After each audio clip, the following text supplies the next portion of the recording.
Hello, it's July 2025 here at the National Czech and Slovak Museum and Library, and we're halfway through the summer, but we are not stopping with all the excitement here at the museum. And we have three guests today to share with us all that's happening here at the National Czech and Slovak Museum and Library. And our first guest is our wonderful curator, Stephanie Cohen. And Stephanie's going to talk about what we have and what's coming.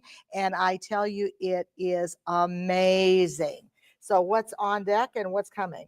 Well, right now we got a full complement of exhibits going on.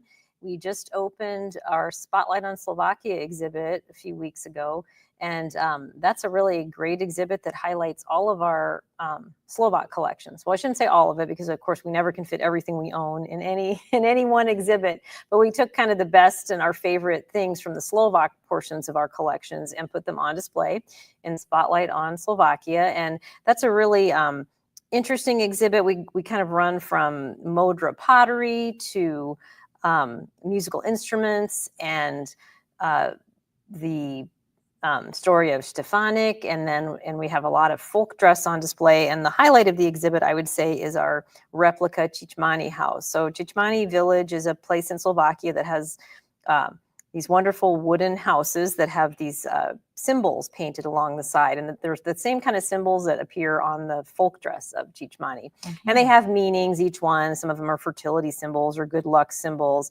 And the houses have this white symbols painted all around it. So we decided we would make a replica Chichmani house. And so it's a lot of fun. I think visitors are really excited to see this house. And we partnered with Metro High School to do that. That's been a great partnership for us. They helped us with 2 exhibits in the past. In the last, 6 or 7 years, we've been working with them off and on. So the students and the teachers helped create these walls of this house. And what's really exciting is even though you can't go inside the house, you can peek in the windows. And so we've put many of our Slovak things inside of the house, furniture and textiles and things hanging on the wall. And these are not all Chichmani things. They're just Slovak things. But we do have a lot of the Chichmani textiles on display as well as all over Slovakia. So I think that's been a really fun exhibit for people. And continuing is the Amazing Castle. That is an exhibit that we borrowed from the Minnesota Children's Museum. And it is designed for, I think, the under 10 crowd, but anybody can have fun in there. So there's a lot of learning to be done. There's a tailor shop and a blacksmith and a carpenter and a castle great hall. So the kids can interact with food and building materials and blocks and learn about life in medieval castle.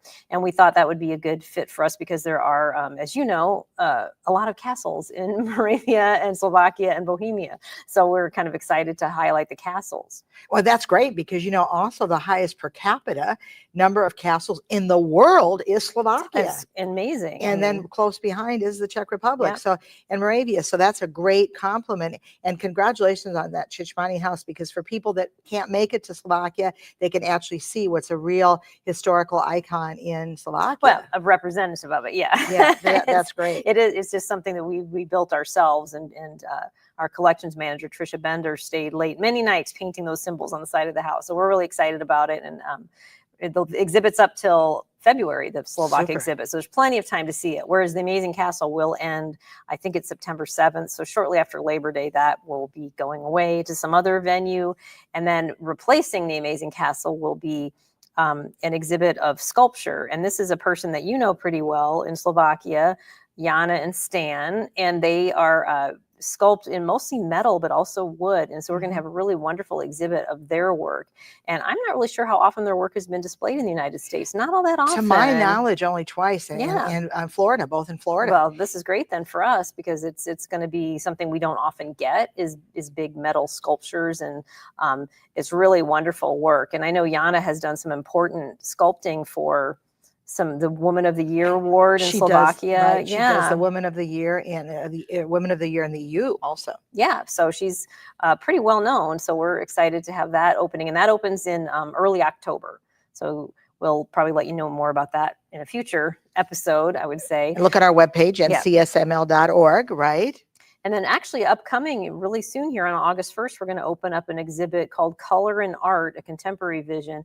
And this is these are paintings by Tony Svela.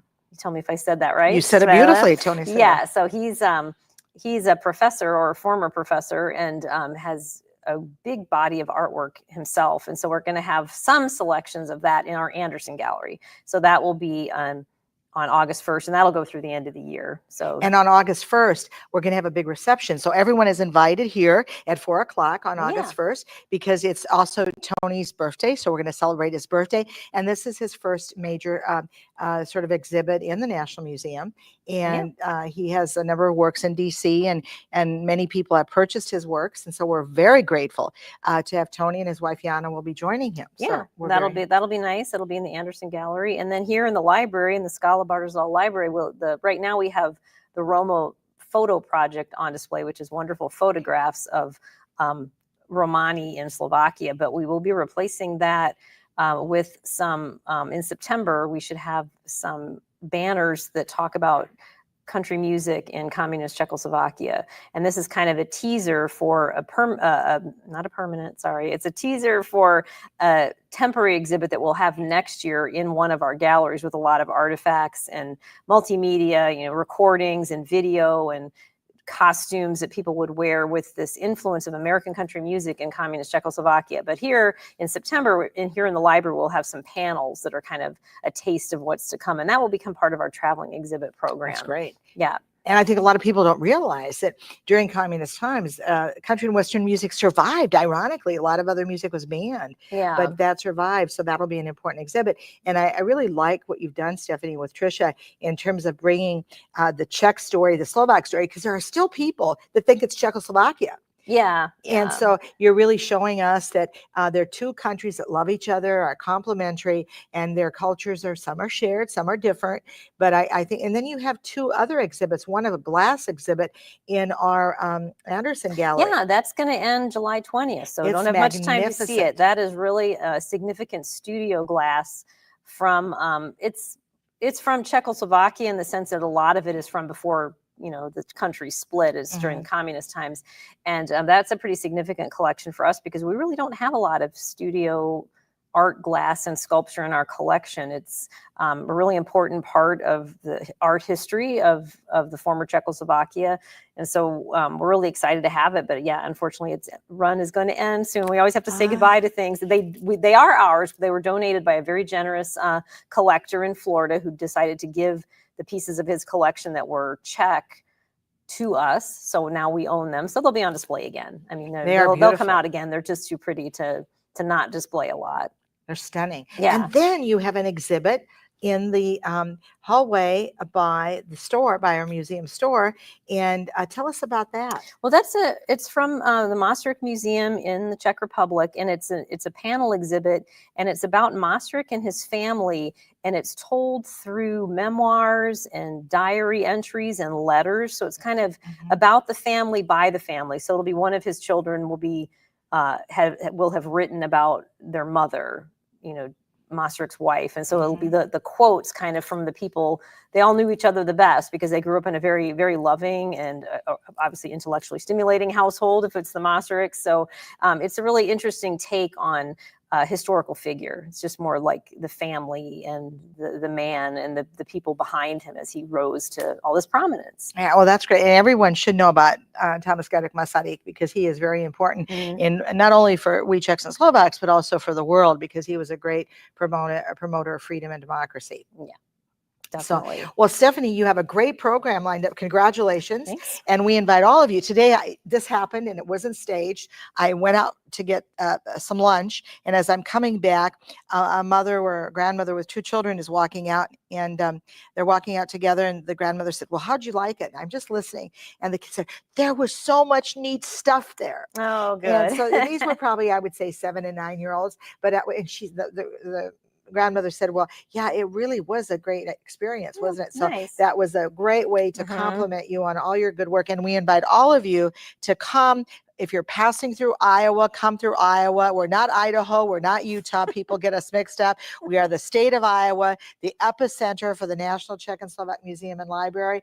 And congratulations, Stephanie. Thank you very much. And we'll see you in a couple of months. Till next time. Yep. And as you progress, our next guest is ready to come on all right. and tell us about the future. Hello, Andrea. Hello, Cecilia. How are you? Well, good. I'm excited because it's July. Christmas is just around the corner in 6 months, 5.5 now. Yeah. And you're getting It ready in the is. store for something that we Yeah. are really known for. These are the original glass blowing ornaments. So, Andrea, tell us about it. Well, what's exciting, we're in July, is that we have that traditional sale of Christmas in July. So that means that we're selling out the ornaments that we still have in stock. And if you buy 3, you can get 4th one free. So that's the sale. Wow. And it's always very popular. We already have quite a few folks who came to the store specifically to do their shopping for the holidays. And of course, we are working on getting the new shipment of ornaments for this year. So that's exciting. And we will see. It's going to be a surprise, of course, as every year, what kind of assortment we're going to have. But definitely it was fun again to shop and meet with the vendors and get the best of the best ornaments and some good assortment, including to honor the legacy of our own Marge Nadel. I am happy to announce that we still are going to have one last ornament Wow. from her that she Oh, designed. that's And amazing. so we are very happy that this ornament is going to be available this year. So, two for questions. sale. Can people reserve one now, or do you want to wait till it comes out? Or if people want to get their ornament? They don't have to reserve. Okay. We have enough copies. I mean, assortment made. So I think it should be okay, just like every year. When they come in winter and before the holidays, they will be able to Okay. buy one. So, when do you expect that they will be here? Well, we expect to put the new ornaments out sometime in September, as Okay. it's done every year, because it takes a while for us to process them. It's quite a bit.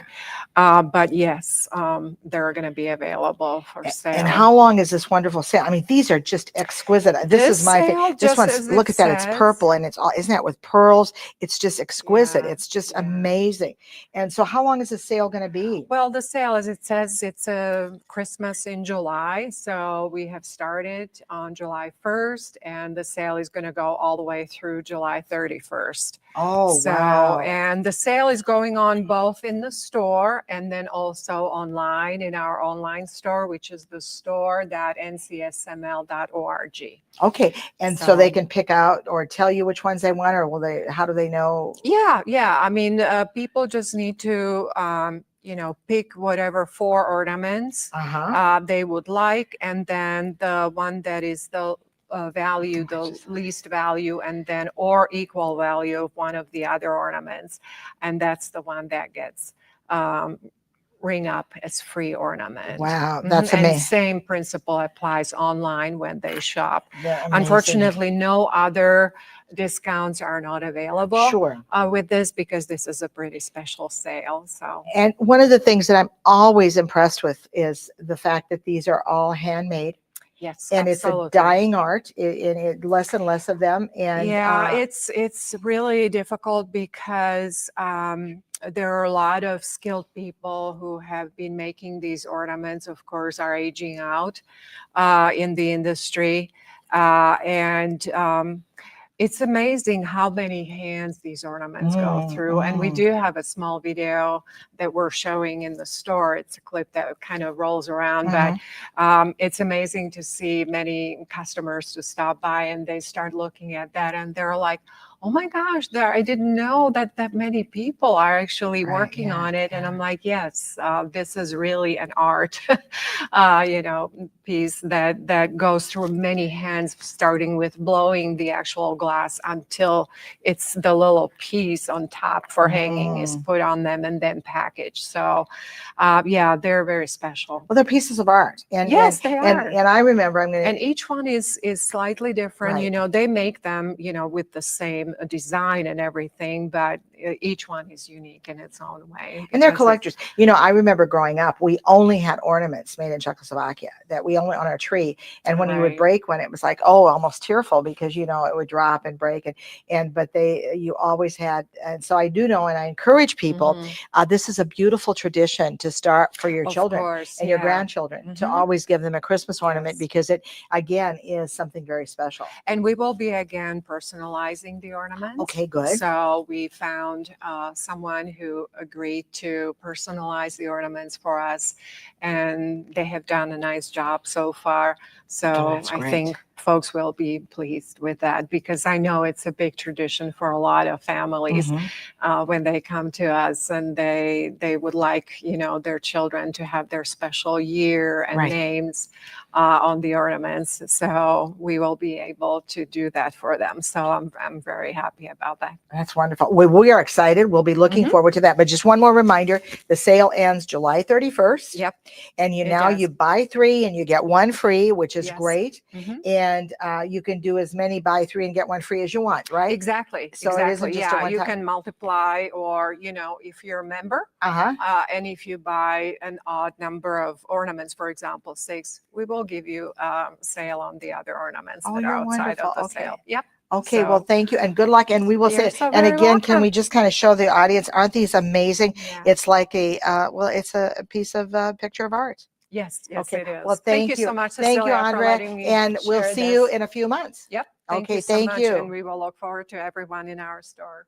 Okay, and if not, Thank give you. us a call, okay? Yep. And our third guest today, as we celebrate summer, is Anna Tanoski. Hi, Anna. Hi, how are you doing? I'm very good. And Anna is one of our library team members, and we are just enjoying her. You had a 1-year anniversary here. Yes, yeah, my 1-year anniversary will be coming up on the 23rd of this month. So celebrating that for sure. Definitely, I've gotten to do a lot of wonderful things since I've started here. I've really integrated myself in the community. I'm not a local from Iowa, but I've really, really enjoyed it so far. Tell us about, most of you always say National Czech and Slovak Museum and Library. And the library is an incredibly important part of it. And we've always had Dave Molina, who is our head librarian, talk about it. And last year we were able to bring on a new full-time position, Anna, and we are so grateful to you.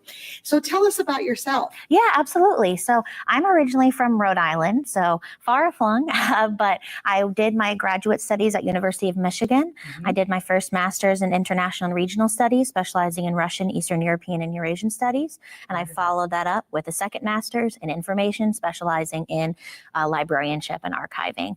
So I specialized specifically in Slavic librarianship, and I had a great opportunity at University of Michigan to also work in their libraries as well, which helped inform a lot of my cataloging skills that I bring now. Yeah, tell us what you're doing here right now. Yeah, absolutely. So my official title is Cataloging and Special Collections Librarian. So I'm in charge, while Dave is kind of in charge, is kind of like the face and kind of at the larger scale, working with donors, making acquisition decisions. I'm much more involved at the item level. So I'm very much in the details. The devil's in the details, as they say. I'm creating really in-depth metadata for all of our new items. I'm creating really detailed finding aids for our archival collections, for our periodicals collections, which I'll talk about in just a moment. But I've also, in addition to that, and those are kind of my primary duties, but I've also had great opportunities to also do some work with donors, work with our guests. And I've actually really, really enjoyed doing genealogical kind of research. And I've really kind of developed an affinity for some digital genealogical tools that I really love demoing and kind of showing guests how to use and best kind of empower them to use these resources to discover their own family stories. That's wonderful. And right now, with our 2 big acquisitions, the Ancola Library and Fredette Collection from Danville, Pennsylvania, there is certainly no empty time for you. Oh, yeah, no, absolutely. Yeah, the Yonkala collection, for those who don't know, we acquired just 2 years ago, kind of a longitudinal process, of course. It was about 2 semi-trucks full. It was a full library collection that we acquired from the Sisters of St. Cyril and Methodius in Danville, Pennsylvania. They were founded as a teaching order for the children of Slovak immigrants, and they were kind of getting concerned about the stewardship of the collection. We went into an agreement. We acquired that entire collection. So actually, since December, I've been working really intimately with the periodicals collections, and I've been creating a really, really detailed inventory. I actually have one that a title that I just finished inventorying just the other day. That's really, really cute. Slovak children's magazine. Slinichko. Yeah, and the art is so beautiful, and it's always difficult to kind of keep myself going when there's so many beautiful things to look at. But this finding aid, since December, it is now 350 pages. I've been working very hard on it, and it's divided into large formats, so kind of newspaper size, going into like loose editions, bound editions, and then similarly with the regular size, and keeping track of enumeration changes, pattern changes, publishing schedules, so on and so forth, and also identifying whether they were published here in the US, Canada, abroad, etc., to better help researchers. Oh, that's amazing. So really this collection and what you've been doing is really going to be an open door for students, especially and scholars. Yes, absolutely. Not only here in the US, but also globally. And that really brings me to kind of our next kind of talking point, which is our integration with OCLC, which I recently kind of spearheaded. And for those not familiar, OCLC is the Online Computer Library Center. And that's kind of what it originally was. Now it just goes by the OCLC name, but essentially it's an international consortium of libraries and library professionals, and they run what is called WorldCat, which many academic students will know what it is, but essentially it's an online public access and international cataloging system, universal catalog.